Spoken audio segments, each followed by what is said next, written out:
Cool. Let's move on to the next segment, which is talking about open dialogue. Creating safe conversation is a very important topic that people don't usually cover. Yes. So, I'm hoping that what we talk about today will be as straightforward and understandable as it can get for the youth. Yes. Yes. So, what is open dialogue and why does it matter? It Let's matters. define it first. Sure. So, open dialogue, the way I look at it, is to be able to speak without fear. We are conditioned very early on, especially in Asian homes, not to talk back to our parents, not to talk back to our teachers, not to question authority, not to say something that you're not meant to say. And so we are stifled and we're never really able to bring out what we want to ask. Even asking questions can be a big no no.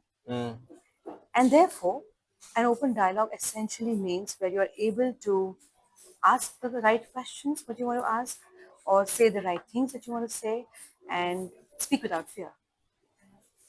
I mean, since you brought up the Asian parents, the family part, I gave my mom this ground rule a while back. Just as I was turning 18, right? I told Yeah. her, talking back to you is not the same thing as debating a topic, Right. right? If I want to Right. debate a topic, we are having a discussion. Right. But me talking back to you is a totally different thing. So know the difference and don't scold Right. me unnecessarily. Absolutely.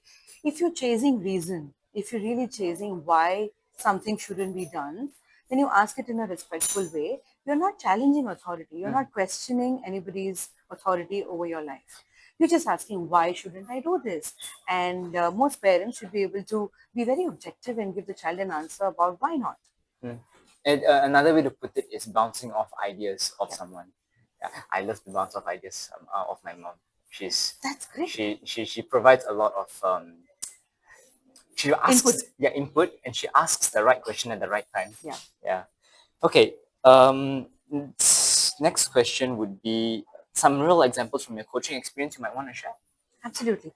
So I've coached leaders who have been great at technically what they do, but when it comes to speaking in public, when it comes to speaking in front of people, they don't have the confidence and they fumble. So having a good structure, how to practice, how to structure your entire talk or presentation is what I help people with. In fact, I just joined BNI this year, and What's I'm in BNI? Business Networking Okay. International, and I'm in charge of the presentation task force. So every week we have somebody presenting, Not surprising. and You're a really good presenter. and yeah, thank you so much. And then I go with them through the slides. And the first question I ask them, when you're writing a script, so you have slides and you have your script. And in your script, your first line should always be a purpose statement. Why am I making this presentation? Purpose of the presentation. Put it in simple words, 1 or 2 lines, and then everything in your script must tie back to the purpose, must tie back to your why. So that's super important. And from my coaching experience, one very valid thing not really valid, but very memorable thing that I remember is someone had to give a keynote speech in front of 400 people. And she was panicking. And she came to me and said, can you write the script for me? But I said, if I write it, you will have to memorize it. If you write it, it's your own voice and tone. You might want to just put your ideas first, run it through AI so that it becomes better, and then internalize it because it was a long speech, it was a 10-15 minute speech, and then have your key points and don't stand behind a podium just because you're shaking. Have a little bit of structure and then a little bit of free flow.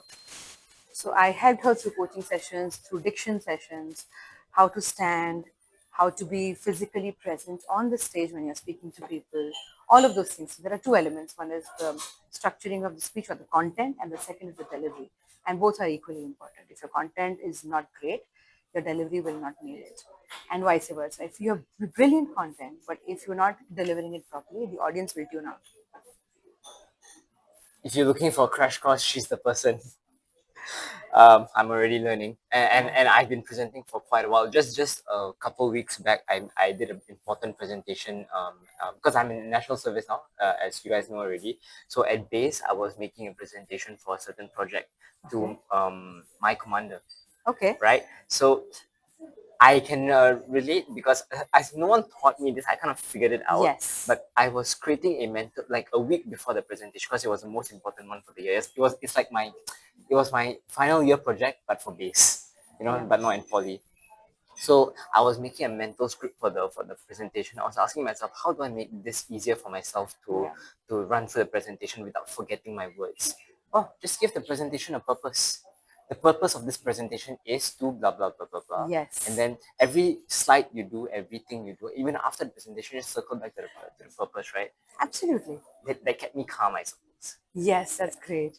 So that's the biggest bummer, Amir. I'd like to say this that we never really taught presentations at school or college. Yeah, that is We true. have to That is figure true. out and learn our way. And sometimes when we're too scared, it doesn't really come out the way it's meant to. I did So, next to no presentations really in yeah, secondary school. I only did them starting from polytechnic, that's the unfortunate part honestly. of our entire education system across countries. We are never really taught how to present. Yeah.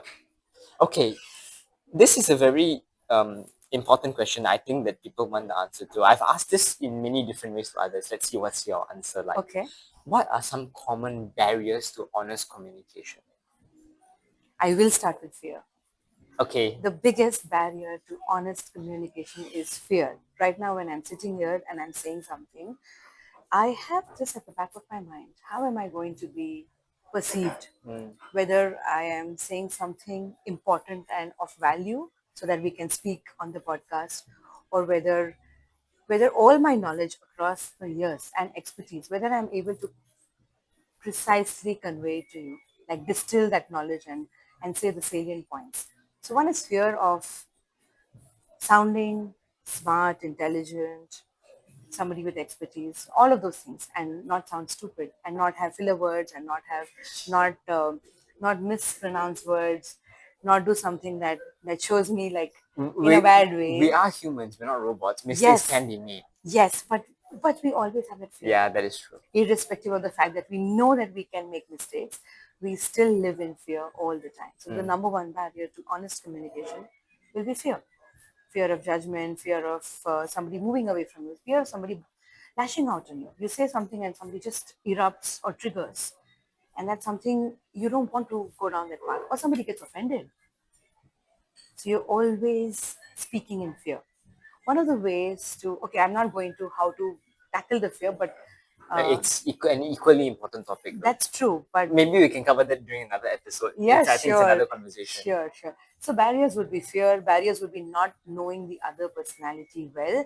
When you are my audience and I'm speaking to you, or when I'm speaking to somebody else, if I don't know anything about you, it's going to be difficult for me to figure out how to speak to you. I think that's why they say know your content and know your Know your audience. audience. That way Yes. you can feel and communicate with your audience. Yes, you can establish Yeah, that connection. establish the connection Yeah, and the yeah, trust. yeah. So I would just say these two things are like top of the mind for barriers to honest communication. Okay, so fear is the most common barrier, yes. But what are the common mistakes you see people make? Maybe it could be a result of fear, or maybe it could be a result of something else. First is the mindset for sure. The Please number elaborate. one mistake that people make while engaging in honest communication is always have a mindset that says, especially when people are speaking in public, they start with the fact, I am not a good presenter, I'm not a good speaker. You should And not say that that's to yourself. never ever, Positive thinking is underrated. never ever. And you might not know it, it will sneak into a conversation. You might just say that I'm a good speaker, but when I'm speaking to you, let's say, oh Dreamy, I'm not good at speaking. And it works in very sneaky ways because it's telling your brain that you really are not a good speaker. And that's the number one thing I I try. just did an episode with this person yesterday. I'll be posting it. Check it out later on when Okay, it's posted. okay. She spoke a lot about creating a confident and magnetic personality, right? So Yes. she emphasized a lot about we are the only people who can say certain things to ourselves in the Yes, mirror yes, and say the positive things that no one else says, right? yes. Yeah. So someone's got to do it, and it's got to be you. Absolutely. And self-talk is the most important. In fact, I have addressed self-talk. So I have these themes around the self. And we start from self-awareness and move on to self-mastery. But there is a self-talk that is super important in terms of how we speak to Is ourselves. this on Amazon? This is on I Amazon, should get myself one. yes. Uh,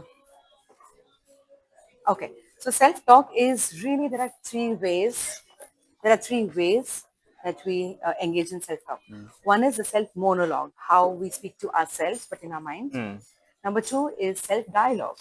So I'm speaking to you but in my head because I don't have the courage to speak to you outward. Like I may say that something about you which I may not have the courage, but I'm still talking to you in my head. So I'm rehearsing our conversation. I'm replaying something, and then there's post-communication regret. Oh no, I should have said this. The reflection. A reflection, but all of it is in your head. Number three, which is the most important, is self-narrative. Ever since the time you walk into a place, there's a narrative going on. It's raining outside, I'm late, I didn't get my parking, this happened, that happened. There's constantly this narration happening in your head about what's happening in your life and around your life. And all of this self voice may not even be true. It's just your perception of who you are, how other people are, and how the world around you is. Two things. Well, what's really, really interesting is no one taught me this. I figured out all three of these things on my own. It somehow just occurred to me. Yeah. You know, that's why I'm able to do presentations confidently nowadays, because I saw it sort of just came to me. Just speak to yourself and figure it out. Yes. And think to yourself and figure it out. So I do it all the time, but I sort of figured it I mean, out that makes two myself. of us. Nobody also taught me this. Yeah. But while I was putting in the research to do the book, and I realized that self voice or self talk is so important and yet so to share. underrated. And this is why I'm doing these episodes, because that way I can share about these things I figured out on my own, right? Yeah. And then we can share it to the This is public perfect. as well. Yeah, this is the perfect channel for you to do it. So how we speak to ourselves inward is also how we communicate outward. And you mentioned perception. Perception is equally as important. How do I phrase this? I use a handpicked few friends that I trust who have the right mindset, right? To share their perspective of how I sound, or what, or if the content of a said text or speech sounds good, right? And more often than not, my mother is definitely the first person I go to. But I always make it a point to gather more. It's like, for me, I would say it's gathering more data. Yeah. Gathering their perspective is more data for me. That way, I know what different people's perspectives are before I make the main presentation. So That's an interesting. Yeah, so I'm you're prepared. gathering feedback and data from external sources about how others are perceiving you as a speaker or as a communicator, and that's a brilliant way to.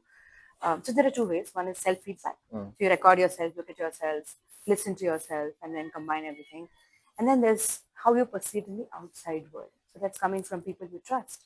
And when you combine both these, It's very powerful. self feedback as well as external feedback, you're a winner already. I'm surprised I know all these, honestly.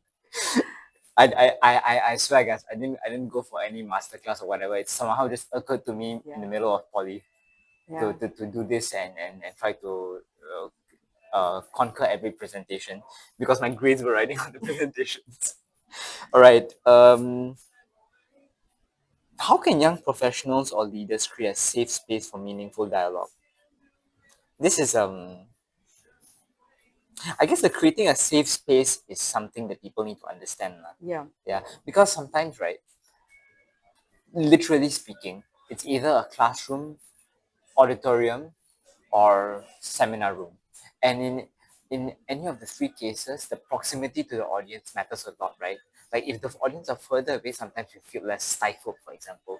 I felt it before as well. When I'm in a classroom in like secondary school giving a short presentation, everyone is so close to me. I feel like, "Ooh, so close."